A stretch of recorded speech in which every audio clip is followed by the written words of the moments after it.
अस्सलामुअलैकुम दोस्तों, कैसे हैं आप लोग। उम्मीद करते हैं कि आप हम लोग खैरियत से होंगे। दोस्तों आज की वीडियो में हम कुवैत की कुछ ज़रूरी खबर, ज़रूरी जानकारी जो आ रही है वो आप तक पहुंचाने वाले हैं। आप लोगों से गुजारिश है कि वीडियो को शुरू से लेकर आखिर तक जरूर से देख लें। सबसे पहली खबर, कुवैत के अहमदी फरवानिया और कैपिटल गवर्नरेट में एक कैंपेन चलाया गया जिसके नतीजे में 107 लोगों को गिरफ्तार किया गया है। और ये कैंपेन खास तौर से होटलों के अंदर चेकिंग की गई, होटलों और मार्केटों में चेकिंग की गई, जहां पर 107 लोगों को गिरफ्तार किया गया, जिसमें से 104 लोग ऐसे गिरफ्तार किए गए हैं जो लेबर लॉ की खिलाफ वर्जी कर रहे थे। मसलन इनका सिविल आईडी वगैरह सब कुछ ठीक ठाक था।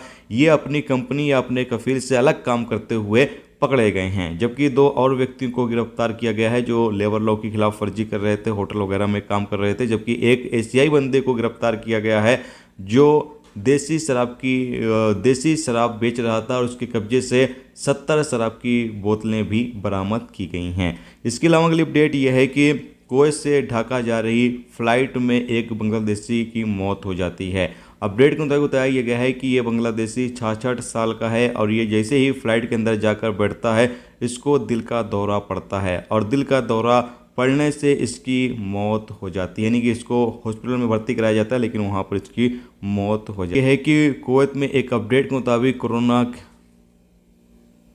इसके साथ अगली अपडेट यह है कि कुवैत में एक अपडेट के मुताबिक लॉकडाउन की बात कही जा रही है। जो नया कोरोना का वेरिएंट फैल रहा है उसको लेकर इन दिनों कोरोना का एक नया वेरिएंट जो इन दिनों दुनिया भर में काफ़ी ज़्यादा तेज़ी से फैल रहा है, जिसको लेकर कुवैत के अंदर फिर से चर्चाएं होने लगी हैं और लॉकडाउन तक की बात कही जा रही है। लेकिन आपकी जानकारी के लिए बता दें कि कुवैत के अंदर अब या फिर पूरी दुनिया में अब लॉकडाउन जैसी स्थिति नहीं आएगी, क्योंकि जब कोरोना आया था उस वक्त इस बीमारी से किस तरीके से लोगों को बचाना है या लोग किस तरीके से इससे बच सकते हैं, तरीका लोगों को नहीं पता था, दुनिया को तरीका नहीं पता था और वैक्सीन भी उपलब्ध नहीं थी। अब वैक्सीन भी उपलब्ध है और लोगों को ये भी पता है कि किस तरीके से इस बीमारी से हम बच सकते हैं। तो अब पहले की तरह स्थिति नहीं बनेगी। जबकि जो नया वेरिएंट है वो इन दिनों दुनिया भर में तेज़ी से फैल रहा है।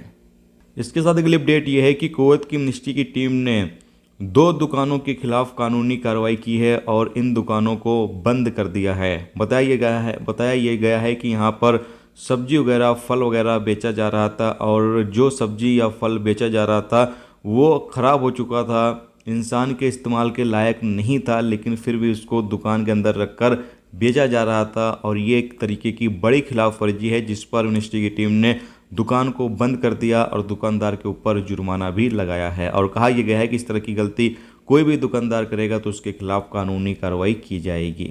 इसके साथ अगली अपडेट यह है कि कुवैत एमओआई की तरफ से एक अपडेट जारी करके बताया यह गया है कि आपके पास किसी तरह की कोई भी कॉल आती है जिसमें यह कहा जाता है कि हम बैंक के अधिकारी बोल रहे हैं या पुलिस वाले बोल रहे हैं या फिर कोई और ऑफिस का अधिकारी, कोई और इदारे का अधिकारी कहकर आपसे बातचीत की जाती है और आपसे वो आपकी पर्सनल जानकारी या आपके बैंक की डिटेल पूछता है, तो आपको बिल्कुल भी नहीं देना है। क्योंकि एमओआई की तरफ से कहा यह गया है कि कुवैत के अंदर इन दिनों फिर से घोटाला शुरू हो गया है, लोगों के साथ इस तरीके से फ्रॉड किया जा रहा है, पुलिस वाले बनकर बातचीत किया जा रहा है। तो आप लोग सावधान रहें, सतर्क रहें। किसी तरह की कोई कॉल आती है जिसके बारे में आप जानते नहीं हैं तो उसको आपको बिल्कुल भी किसी तरह की कोई भी डिटेल नहीं देनी है। दोस्तों ये थी आज की कुवैत की कुछ जरूरी खबर, जरूरी जानकारी जो आप तक पहुंचा दी गई। उम्मीद करता हूं ये वीडियो, ये जानकारी आपको अच्छी लगी है तो प्लीज़ दोस्तों वीडियो को लाइक करके जरूर जाएं और जो दोस्त चैनल पर नए हैं उनसे गुजारिश है प्लीज़ चैनल को भी सब्सक्राइब जरूर कर लें।